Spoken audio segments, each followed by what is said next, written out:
Dito mapa-first blood ko si bakla. Dahil may kasama naman yung MM namin sa EXP lane ako dumalaw. Hindi ko inaasahan malamis akin pala ta maglapo. Untik niya na ako mapatay dito, buti na lang nakapag-recall agad ako. Dito aabangan ko si Lapo para magpa-picture. Tapos nadaanan ko si Boy suntok na tutulog. Ito na ang tamang pagkakataon para magpa-picture kaso nagalit si Idol at pinaghahampas na naman ako. Buti na lang mabilis akong nakapag-recall. Balak mag-invade ni bakla kaso mamamatay siya. Dito nag-turtle na kami ng sarili ko tapos tinulungan ako ni Lance kaso mukhang mas kailangan niya ang turtle kaya binigay ko, kamuntikan pa nga ako mabigyan, buti na lang na post ko. Nagtatago sa damo si Lapo, akala niya makakatakas pa siya, asa ka pa, matulog ka muna.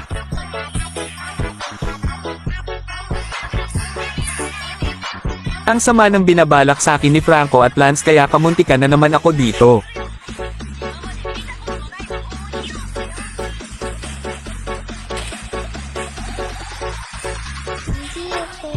Masyado nang makulit tong Lance kaya matulog ka muna. Dito nakikipag 1v1 si Gatot sa dalawa kaya tutulungan natin.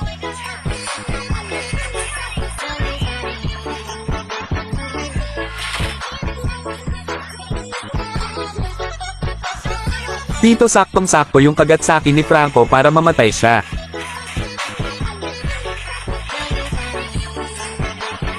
Dito makukuha ko ang Lord tapos papasok si Tidita at Lapo para mamatay.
Akala ko mabibigyan ako dito, buti na lang nakapag-recall na naman ako.